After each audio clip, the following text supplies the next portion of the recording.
দক্ষিণ লেবাননে জাতিসংঘের শান্তিরক্ষী বাহিনী ইউনিফিলের কার্যক্রম এলাকায় আবারও বিমান হামলা চালিয়েছে ইসরায়েল। এই হামলাকে জাতিসংঘ নিরাপত্তা পরিষদের ১৭০১ নম্বর প্রস্তাবের সুস্পষ্ট লঙ্ঘন হিসেবে আখ্যায়িত করে দেশটিকে কঠোরভাবে সতর্ক করেছে বিশ্ব সংস্থা।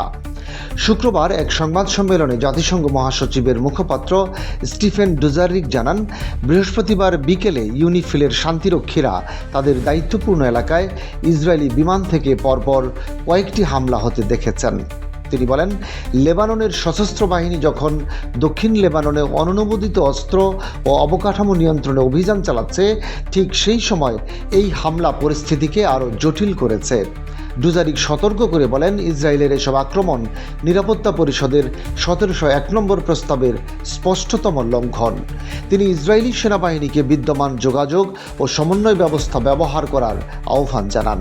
তিনি আরও জানান, বৃহস্পতিবার বিনোদ জবেইল এলাকার কাছে ৩টি মপেডে থাকা ৬ জন ব্যক্তি টহলরত জাতিসংঘ শান্তিরক্ষীদের গাড়ির দিকে অন্তত ৩টি গুলি ছোড়ে।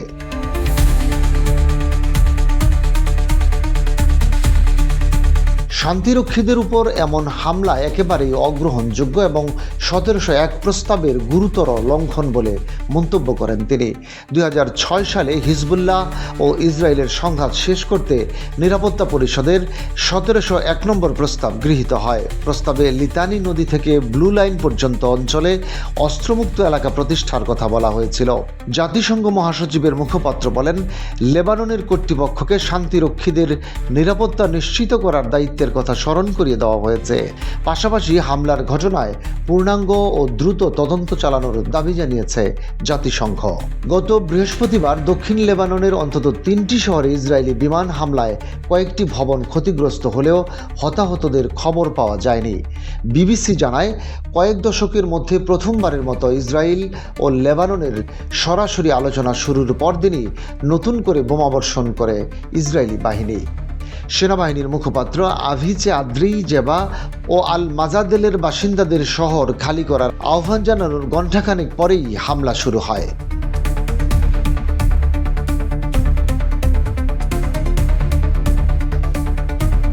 যেসব এলাকায় বিমান হামলা হয়েছে তার মধ্যে রয়েছে টায়ারের নিকটবর্তী কৃষিভিত্তিক গ্রাম মাহরুনা, লিতানি নদীর দক্ষিণে আল মাজাদেল, লিতানির উত্তরে নাবাতিয়ের জেবা এবং নাবাতিয়ে ও বিনতে জেবিলের মাঝামাঝি অবস্থিত পাহাড়ি শহর বারাচিদ। জাতিসংঘের তথ্য অনুযায়ী ২০২৪ সালের নভেম্বর থেকে যুদ্ধবিরতি কার্যকর হলেও প্রায় প্রতিদিনই লেবাননে হামলা চালিয়ে আসছে ইসরায়েল। এসব হামলায় এখন পর্যন্ত ৩০০ জনের বেশি মানুষের মৃত্যু হয়েছে, যার মধ্যে অন্তত ১২৭ জন বেসামরিক।